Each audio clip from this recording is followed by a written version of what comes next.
Quelle était votre situation de vie avant de connaître ce travail? Mais j'avais une vie assez compliquée, une vie détruite. Parce que normalement, quand on arrive au centre d'accueil, c'est qu'on est là dans le fond de fond. Hein, qu'on a des pensées de suicide, qu'on est dans la drogue, qu'on a vraiment la vie totalement détruite. Et c'est comme ça que je suis arrivée, en fait. Donc, j'avais tout et j'ai tout perdu. Tout même, famille, travail, maison, tout. J'ai tout perdu. D'un jour à l'autre comme ça, je n'avais plus rien. J'étais à la rue. Donc j'ai commencé à me prostituer pour pouvoir souvenir aux besoins de mes enfants. Et puis je commençais un peu à toucher à la drogue, à l'alcool, parce que c'est le monde de la nuit, c'est ça. Donc je me suis laissée vivre comme ça pendant 6 ans, dans cette situation, malgré qu'il y avait beaucoup de haine, beaucoup de colère, beaucoup de tristesse, malgré que je pleurais beaucoup, mais personne ne me voyait pleurer, parce que je voyais toujours le sourire, et puis j'avais beaucoup, et puis c'est en regardant la télé, en fait, que j'ai découvert qu'il y avait le centre d'accueil ici à Paris. Vous avez découvert le centre, vous avez connu le centre d'accueil à nouveau à travers la télévision? Oui, à travers la télévision, voilà. Et qu'est-ce que vous avez fait ici, une fois que vous êtes revenu? Qu'est-ce que vous avez fait comme propos pour changer votre vie? Ben, j'avais dit en fait à Dieu que c'était ma dernière chance, en fait, que c'était ma dernière porte. Parce que j'avais l'intention vraiment d'en finir, parce qu'il y avait trop de tristesse. En fait, rien n'allait. Rien n'allait. J'avais perdu l'amour de mes enfants, j'avais perdu tout. Je me sentais personne. Et puis, j'avais dit à Dieu, en fait, j'ai rien. Mais ce que j'ai, c'est là. Voilà, c'est cette vie-là qui ne sert à rien, qui le monde, j'avais pas de valeur aux yeux de ma famille, j'avais aucune valeur, même pour moi-même, je me sentais personne. Donc, j'avais dit à Dieu pour me donner une nouvelle chance de recommencer, pour me donner une nouvelle chance d'être quelqu'un, de voir ce qu'il y avait pour moi en fait, parce que j'avais toujours en moi cette envie d'être dans la présence de Dieu, mais l'appel de dehors c'était plus fort qu'autre chose. Donc je me laissais j'étais un peu dans la présence de Dieu, un peu en dehors, un peu dans la présence de Dieu, un peu en dehors. Et puis quand j'ai décidé vraiment de me fermer, Dieu il m'a montré ce qu'il était capable de faire dans ma vie. Alors, quelles sont les chaînes de prière que vous avez fait, les propos que vous avez fait pour la victoire? Ben, j'ai commencé à faire toutes les chaînes de prières, mais je me suis attachée vraiment le mercredi et le vendredi et le dimanche. Pour moi, c'était les 3 jours importants parce que c'était des domaines que je n'avais besoin, en fait. J'avais besoin de ma libération totale et puis j'avais besoin aussi d'avoir quelque chose de nouveau dans moi parce que dans moi, c'était la tribulation totale. Et puis j'avais besoin vraiment de renouveau, je sais pas, j'avais besoin de paix, j'avais besoin de sentir le véritable amour en fait. Aujourd'hui, après ces chaînes de prière, ces propos, qui est Madame Luciana aujourd'hui? Mais je suis totalement différente. Et moi je me vois et puis les personnes qui me connaissaient, surtout mes enfants, qui voient la différence. Et puis ça, je sais que Dieu il a fait l'œuvre déjà là-dedans, parce qu'il y avait beaucoup de blessures, il y avait beaucoup de confusion, et j'étais vraiment... Et là, aujourd'hui, je sais que Dieu il est là-dedans, et puis ça me donne la force, même avec toutes les luttes et tout, je dors bien, je vis bien, c'est comme si j'avais pas de problèmes. Et toute la haine qu'il y avait, la vie de la nuit, la drogue, vous m'avez parlé de la prostitution, et aujourd'hui? Et tout ça, pour moi, c'est comme si ça n'était jamais existé dans ma vie, en fait. Je n'y pense même pas. Et ça ne me manque pas les choses du monde. Et les personnes qui m'ont beaucoup blessée et tout ça, j'ai prié au début beaucoup pour eux et tout. Donc, ça fait que c'est comme si ces personnes-là, ça n'existait plus dans ma vie. Je vois tout le monde différemment. J'aime tout le monde pareil, en fait. Je ne fais pas de différence, que c'est bon ou mauvais. Pour moi, tout le monde est pareil. Et puis, ça a donné en moi l'envie d'évangéliser, l'envie de gagner des âmes, l'envie de donner ce que j'ai reçu en fait. Voilà, donc je sais pas, je me sens une nouvelle personne. Je suis tout le temps, quand je ris vraiment parce que j'ai de quoi en fait. J'ai plus besoin de faire semblant, j'ai plus besoin d'être une personne que je n'étais pas. Je suis moi-même, voilà, je suis moi-même au complet. Je chante tout le temps, voilà, c'est différent, je sais pas. J'ai une nouvelle vie. J'ai une vie, chose que je n'avais pas. J'ai 48 ans et puis là, ça fait 2 ans en fait que j'ai une vie. Et voilà. J'ai vraiment la vie que j'ai jamais eue. Voilà, je n'ai rien. En fait, matériellement parlant, j'ai rien, mais c'est comme si j'en avais tout. J'ai la richesse, en fait. J'ai la richesse dans moi. Donc, j'ai la force pour lutter, j'ai la force pour conquérir, j'ai force pour aider les copines qui sont dans la même situation que j'ai été par avant. Quand j'évangélise, j'en parle de ma situation que j'étais avant et je vois que, voilà, je sais pas, c'est le fait d'être quelqu'un de différent. C'est comme si je suis née à nouveau. Voilà, c'est comme ça. Madame Luciana, vous fréquentez quel centre d'accueil? Ici à Paris. Merci pour votre témoignage. Comment était votre vie avant de connaître le travail du centre d'accueil? Catastrophique. À tous les niveaux, quel que soit, bon, j'étais malade. Financièrement, santé, toujours en arrêt maladie à mon travail parce que ça ne marchait pas non plus. Sentimentalement parlant, n'en parlons même plus. C'était catastrophique. Mais ça a toujours été, en fait, chaque fois j'avais un moment ça marchait, un moment ça marchait plus. Ça a toujours été, jusqu'à ce que je tombe malade vraiment, suite à la perte d'un enfant que j'ai eu avec le compagnon à l'époque avec qui je vivais. Et par la suite, j'ai eu beaucoup de complications de santé. Donc je me suis retrouvée avec une hémorragie, un peu comme la femme hémorragique dont on parle dans la Bible. Je me suis retrouvée à saigner du lundi au tous les jours.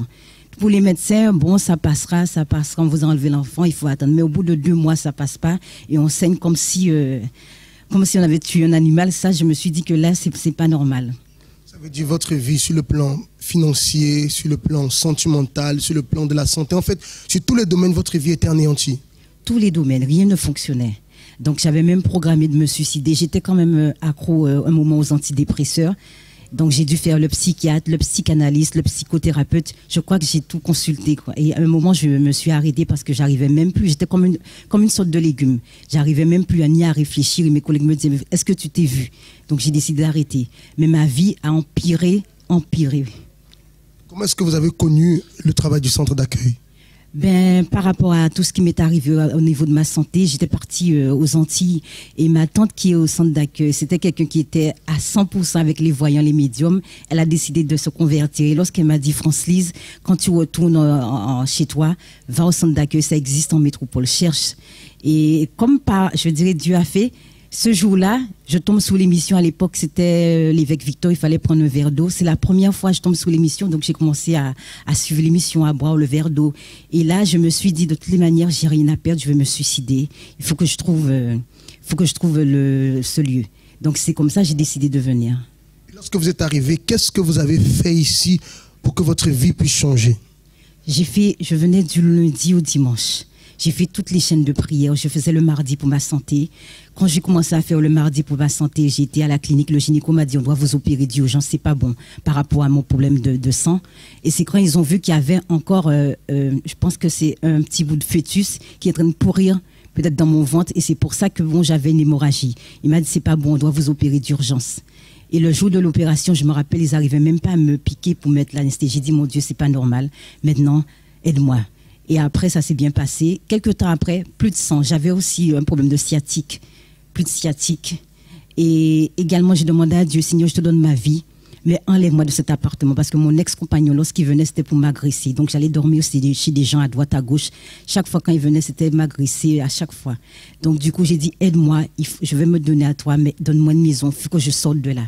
Et Dieu a fait, je suis arrivée... je vais dire fin septembre, j'ai fait la campagne en novembre, janvier j'avais déjà un appartement et 6 mois après j'avais déjà autre chose. Dieu a fait. Problème de santé, complètement guéri. Mais le plus important, j'étais pas délivrée. J'ai dû faire des campagnes pour ça parce que j'étais pas bien. J'ai demandé à Dieu dans les campagnes, délivre-moi, je veux être bien, je veux recevoir ton esprit, délivre-moi. J'ai fait des campagnes pour ma délivrance, je venais le vendredi, je faisais le dimanche. Dieu il a fait et il continue encore. À travers les chaînes de prière, les campagnes d'Israël, Dieu vous a complètement restauré. Restauré totalement. Même à mon travail, mon niveau 9, puisqu'on a plusieurs hiérarchies, qui me mettaient toujours des bâtons dans les roues. Et c'est elle maintenant qui me donne des dossiers de faveur pour dire, France-Lise, elle est ci, elle est compétente. Donc je suis montée en grade et Dieu fait encore dans mon boulot. Donc je ne peux pas dire que Dieu n'agit pas, il est formidable. Madame France-Lise, vous faites partie de quel centre d'accueil? Centre d'accueil de Paris. Passez une très bonne journée. Merci.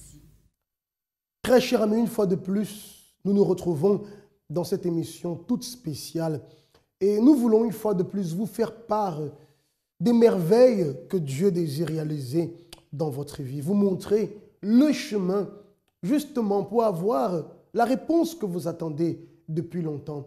J'aimerais aussi vous avertir que tout à l'heure en fin d'émission, nous allons faire une prière en votre faveur. C'est la raison pour laquelle je vous invite en ce moment à contacter votre entourage, amis, famille, de les inviter aussi à se connecter avec nous dans cette émission afin qu'ils puissent bénéficier de cette prière qui sera faite en faveur de chacun en fin d'émission. Si vous pouvez déjà préparer aussi votre verre d'eau, car nous allons bénir ce verre d'eau que nous allons utiliser comme point de contact de notre foi pour la bénédiction de votre vie.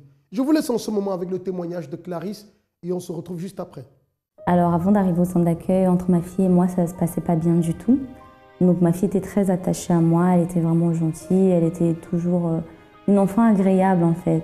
Mais c'est moi qui avais un problème, j'avais eu beaucoup de problèmes avec son père et on s'était séparés et du coup j'avais vraiment une haine, mais vraiment une haine. Je ne voulais plus entendre parler de lui, je ne voulais plus le voir.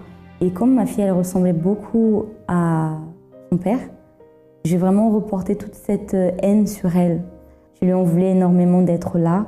Je lui en voulais de ressembler à son père parce qu'elle me rappelait son père. Et je lui en voulais d'aimer son père. Je lui en voulais de ne pas comprendre que ce n'était pas une bonne personne. Et vraiment, je lui en voulais d'être là, tout simplement. Pour moi, elle avait gâché ma vie. Elle devait pas être là. Elle était vraiment... C'était tout sauf ce que je voulais, quoi. Par exemple, il y avait une maman qu'un jour j'ai vue au parc et elle appelait sa fille princesse, tout ça. Et moi, c'était des choses que j'étais incapable de faire. Et ça me faisait mal parce que ma fille était tellement gentille que je me sentais encore plus mal. Parce que j'avais vraiment un enfant que tout le monde aimait, sauf moi. Je me sentais vraiment mal, coupable, parce que je savais que ce que j'étais en train de ressentir n'était pas bien, pas normal.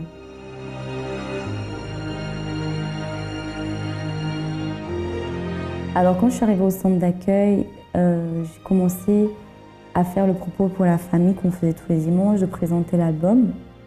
Et je priais beaucoup pour ma famille. Franchement, je priais vraiment beaucoup. Et je voulais aussi résoudre ce problème avec ma fille. Mais comme je ne parlais pas à Dieu, c'était difficile pour lui en fait d'agir. Je disais juste, je demandais de bénir, mais il fallait d'abord que moi-même je comprenne et que j'avoue à Dieu que j'avais un problème intérieur. J'ai parlé avec Dieu, j'ai beaucoup pleuré, j'ai pris beaucoup d'attitudes. Par exemple, je me forçais à l'appeler avec des noms gentils. Voilà, je me forçais vraiment de temps en temps à aller au parc, faire des choses que je n'aimais vraiment pas. C'était pas naturel au début, c'était vraiment pas naturel, mais j'ai pris des attitudes. Alors aujourd'hui avec ma fille, c'est vraiment différent. C'est-à-dire, c'est moi qui ai changé, parce que ma fille, elle est restée la même personne, toujours gentille, toujours agréable à vivre et tout. Mais ça a vraiment changé, c'est-à-dire qu'on a plus de moments ensemble. Et voilà, on a vraiment cette complicité. Elle est ma meilleure amie, elle est petite, mais elle est ma meilleure amie. Et moi, je suis sa meilleure amie. On se soutient dans la foi. Elle m'a beaucoup aidée dans les moments difficiles que j'ai passés. Quand elle a besoin de moi, je suis là. Ça n'a plus rien à voir avec ce que c'était. On s'entend vraiment très bien. Avec son papa, ça va aussi bien. On n'est plus ensemble. Mais il y a vraiment une harmonie, il y a la paix. On est devenus tranquilles. Si elle a besoin de lui parler, moi, je lui donne le téléphone. Il n'y a pas d'explication. Je la comprends. Je trouve qu'elle est belle, qu'elle est magnifique, que je suis fière d'être sa mère. Je sais pas, c'est un ange, c'est une merveille de Dieu. Je suis vraiment fière d'elle. On va aller de l'avant et on va aider d'autres personnes qui traversent peut-être les mêmes choses. Le centre d'accueil, c'est mon soutien, c'est mon église. Vous voyez que comme dans le cas de Clarisse, il y a beaucoup de situations qui se produisent dans la vie d'une personne et qui finissent par laisser des séquelles. Beaucoup de personnes aujourd'hui vivent encore avec des traces de la vie passée et n'arrivent pas à s'en débarrasser. Et malheureusement, cela a des conséquences, et des conséquences vraiment néfastes pour le bonheur de la personne. Peut-être en ce moment, vous êtes dans cette situation, vous voulez avancer, mais votre passé vous bloque, des situations que vous avez vécues dans le passé, des choses que vous avez subies dans le passé, jusqu'à aujourd'hui, c'est là encore une marque qui finit par affecter votre vie présente et malheureusement aussi votre futur. Mais nous voulons vous dire, chers amis, que la solution existe. Vous voyez, si Clarisse a pu sortir de sa situation par la foi, et pourquoi pas vous? Nous allons voir un autre témoignage en ce moment, c'est l'histoire de Bertrand et de Diony. Soyez très attentifs à leur histoire. À tout de suite. Avant, ma vie sentimentale, comment dire, c'était très difficile. Très difficile dans le sens que je vivais en fait avec une personne, mais c'était pas, je désirais pas vivre avec cette personne-là. C'est là, en fait, en gros, c'était la situation qui permet que cela arrivait. Quand je suis arrivée en France, puisque je suis rentrée toute seule, j'ai pas de famille, toute ma famille est au pays, et il y avait quelqu'un qui m'hébergeait. Mais cette personne-là, je crois que j'ai resté une année chez cette personne-là. Mais c'est cette même personne qui avait un ami qui venait chez elle, tout ça. Mais cet ami-là, c'était un homme marié qui s'intéressait à moi. Et moi, ça ne m'intéressait pas du tout parce que j'avais un rêve, un objectif en fait. Et du coup, quand l'autre personne que j'habitais en fait chez elle, m'a demandé de quitter l'appartement, et c'est là que j'ai accepté la demande que son ami m'avait faite. Et parce que son ami m'avait proposé qu'il avait une chambre qui pouvait me dépanner. C'est à ce moment-là, moi, j'ai pris la décision, en fait, d'aller habiter dans cette chambre-là. C'était un homme marié et moi, mon désir, c'était avoir une famille, construire une famille. C'était pas être ici à vivre avec un homme marié. Et la situation a fait que, bon, je vivais avec cette personne pendant plusieurs années, mais c'était pas pour autant que j'étais heureuse. J'étais très, très malheureuse. Bien que c'est vrai et elle prenait soin de moi, je pouvais pas dire le contraire. Je pouvais comme acheter ce que je pouvais, je veux acheter, je pouvais manger ce que je voulais manger, mais au plus profond de moi, j'étais très, très, très malheureuse. Le pire moment que j'ai vécu, c'est quand la personne, j'avais pris la décision de tout abandonner. Après, il m'a dit, il faut que maintenant tu sors de la maison et tu quittes ma maison puisqu'on n'est plus ensemble. Et tout ça, moi, je pensais qu'il rigolait. Et après, un beau jour, je sortais et j'ai trouvé toutes mes affaires devant la porte. J'ai connu pas mal de filles, et pas une, mais à chaque fois, il fallait que j'aille au moins avec 2 ou 3 pour me sentir fort, entre guillemets. Vu que mon âge avançait, je me suis dit, ben non, j'aimerais connaître quelqu'un pour la vie, en fait, connaître pour vivre ensemble. Et je pouvais commencer une relation avec une fille, mais dès que je voyais quelque chose que j'avais déjà vécu dans le passé avec mes anciennes conquêtes, je changeais du coup. Donc, cela a fait que je ne puisse pas avoir à connaître quelqu'un réellement.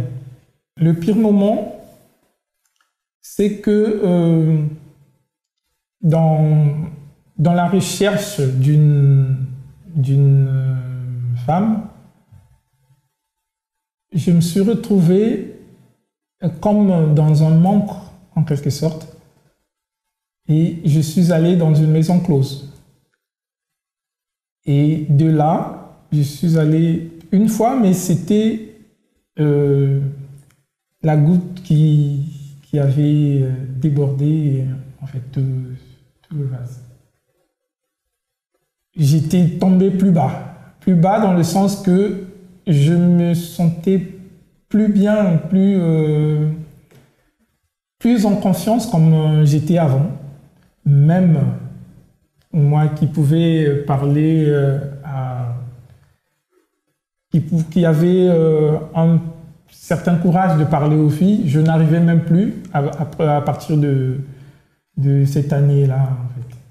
Lorsque nous parlons de reconstruction, c'est vraiment possible.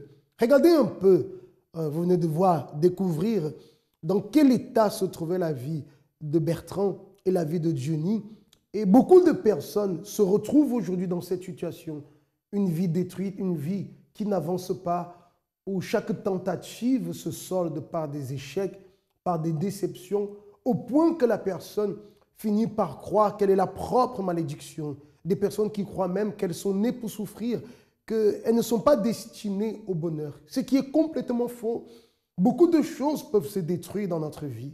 Beaucoup pensent qu'il n'est plus possible de se reconstruire. Mais vous allez voir à travers leur histoire que la reconstruction est possible lorsque nous acceptons la proposition que Dieu nous fait de vivre par la foi. Les choses changent. Écoutez la suite de leur histoire et vous allez comprendre ce que c'est que vivre par la foi. Ma sœur avait une copine qui venait la rendre souvent visite et qui laissait des prospectus. Et moi, en allant visiter ma sœur, j'ai trouvé le prospectus et je suis venu, vu que j'avais l'adresse et je travaillais non loin du centre d'accueil. Et je suis passé un jour, je suis venu, je suis entré. La façon de prier, déjà, m'a emmené de connaître, de vouloir savoir plus. Connaître aussi qu'il y avait la thérapie de l'amour dedans.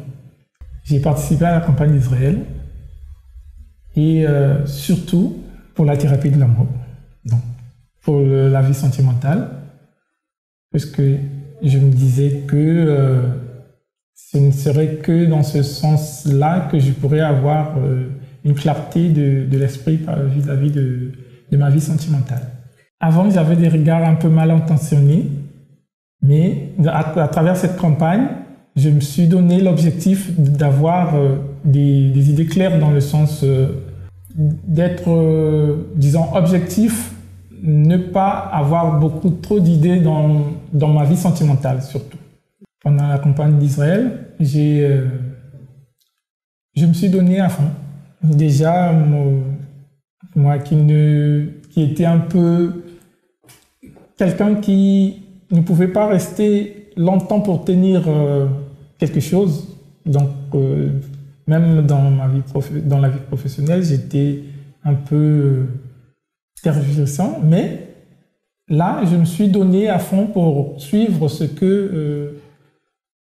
que la direction donnait.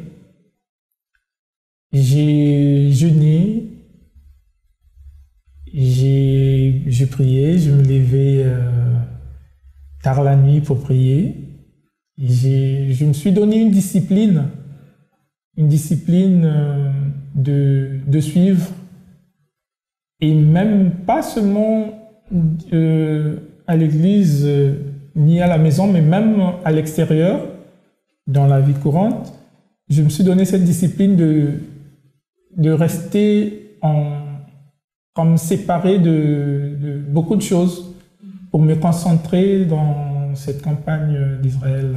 J'ai connu le centre d'accueil, c'est à travers d'une amie que j'avais invitée chez moi un jour et je devais l'accompagner. Quand elle me disait là où elle allait, j'ai pas curiosité en fait. Je suis rentrée parce qu'elle me disait qu'elle va rester pendant toute la journée. Moi, je me suis dit bon. Ça m'a aidé dans le sens parce que j'avais plein de choses en moi à changer. J'avais pas vraiment une compréhension ouverte sur la parole de Dieu. J'avais pas vraiment. Il y a beaucoup de choses en fait qui me paraissent bizarres. En fait, j'ai découvert en moi-même et aussi beaucoup de choses j'ai appris en fait à me faire confiance. Appris à me valoriser. Les propos que j'ai fait des chaînes de prière parce que j'aimais bien les chaînes de prière.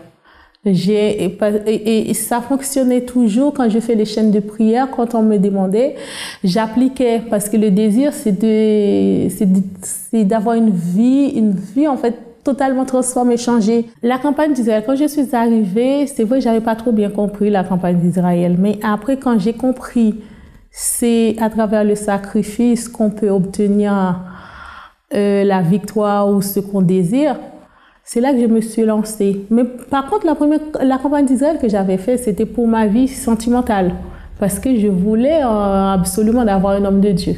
Ce que je faisais, je faisais en fait les sacrifices dans le sens que je jeûnais, je priais, je venais à l'église. En fait, je venais toujours à 7 heures du matin. Je me levais tôt pour venir à 7 heures du matin. C'était le sacrifice en plus que je devais faire pour garantir en fait la bénédiction que j'avais désirée.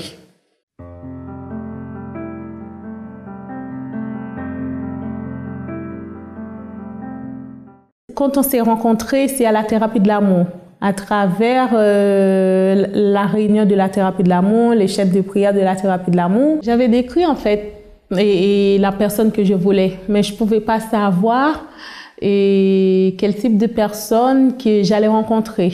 On a pris la décision de se connaître et avec la direction d'un pasteur qui nous a aidés. Au début, c'est vrai, ça n'allait pas entre nous dans le sens, il a ses idées, moi aussi, j'avais la mienne. Et ce qu'il voulait, des fois, c'est pas ça ce que je veux. Mais avec les conseils qu'on a reçus à la thérapie de l'amour, l'orientation, tout ça, l'instruction, ça nous a beaucoup aidés. Et aussi, c'est ça qui a construit notre vie sentimentale. À travers les conseils qu'on a mis en pratique, on est ensemble, on s'est mariés et on est heureux ensemble et tout va bien. Là, par rapport à ce que je vivais avant, la vie que j'avais avant que je voulais pas du tout, eh bien cette vie-là, je suis plus cette personne-là. Maintenant, je suis une personne transformée, changée et bénie. Et je suis à travers la campagne d'Israël. Et grâce à cette campagne d'Israël et aussi à les chaînes de prière que je faisais, eh bien, voilà le résultat de maintenant. Nous sommes mariés et bien heureux grâce à Dieu. Mes idées qui étaient un peu des idées noires ne sont plus là. Maintenant, je suis plus défini à travers la campagne d'Israël qui m'a aidé dans le sens d'être, vu que c'était dans la vie sentimentale que j'étais un peu perdu, que je suis bien, et que le but qui était avoir un compromis, on a atteint. Et cela, c'est pour continuer toujours dans la lutte, en fait. Vous voyez que le changement, la reconstruction est possible. Et j'aimerais prier en ce moment en faveur de vous tous qui désirez la force pour reconstruire véritablement votre vie. Prenez votre verre d'eau et prions. Mon Dieu, dans le nom de Jésus-Christ, je bénis toutes les personnes qui acceptent cette prière. Et peut-être des personnes qui ont leur vie totalement anéantie, détruite, mais qui croient, Seigneur, et qui veulent bien sûr la reconstruction et qui espèrent en toi. Reçois la vie de ces personnes en ce moment, que cette eau soit bénie et consacrée. Lorsqu'elle boira, mon Dieu, que cette personne reçoive cette force dont elle a besoin pour la reconstruction de sa vie. Au nom de Jésus, Amen. Buvez avec foi de cette eau maintenant, cher ami. Et soyez alors fortifiés. Et j'aimerais profiter pour vous inviter ce vendredi dans tous les centres d'accueil. Nous serons là pour vous aider à trouver la délivrance. Vous traversez des moments difficiles, des problèmes sans explication. Intérieurement, ça ne va pas. Vous vous sentez troublé spirituellement. Alors vendredi, nous allons traiter ce cas. Nous allons vous aider à sortir de cette situation dans l'un de nos centres d'accueil. Que Dieu vous bénisse. À bientôt.